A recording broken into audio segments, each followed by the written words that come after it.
ওয়ালাইকুম রহমতুল্লাহ। আমার নাদির কাকা আমার জন্য শালগম উঠাইতেছে। কাকা আমার দেওয়ার জন্য। দেখেন, কাকা কিন্তু খুব সুন্দর ফসল করছে এখানে। অল্প জায়গায় কিন্তু অনেক ফসল। ঠিক আছে কাকা, দেখান শালগমটা। আর ওটা এই যে পাশাপাশি আছে টমেটো, তারপরে ফুলকপি, ডাঁটা শাক, ওইদিকে পালং শাক, লাউ, সরিষা। একটা জায়গার মধ্যে কিন্তু অনেক কিছু করছে।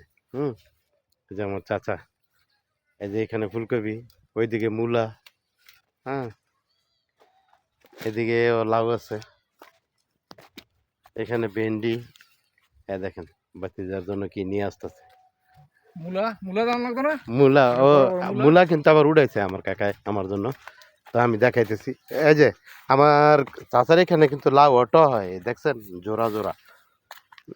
আবার এখানে এই যে দেখেন, আলহামদুলিল্লাহ কত সুন্দর মূলাগুলো কিন্তু অনেক সুন্দর হয়েছে। এখানে তো দেখা যায় না। হ্যাঁ, দেখেন এগুলো উঠাইছে। আলহামদুলিল্লাহ। কাকা হাতে নেন তো, দেখেন বাতিজারে দেওয়ার জন্য কত কি নিছে। আলহামদুলিল্লাহ। তো কাকা আপনি কিছু বলেন, আপনি এইগুলি যে করেন আপনার কাছে কেমন এটি লাগে? মূলত খাওয়ার জন্য করছি।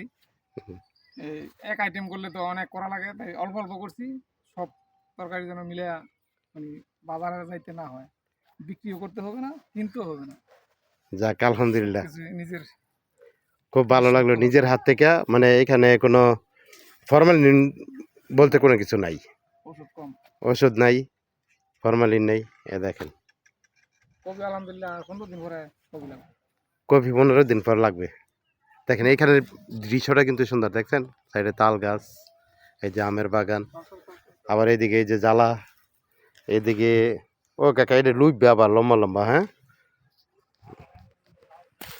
ফালাই দেবো রে। হ্যাঁ ভালাই দেন।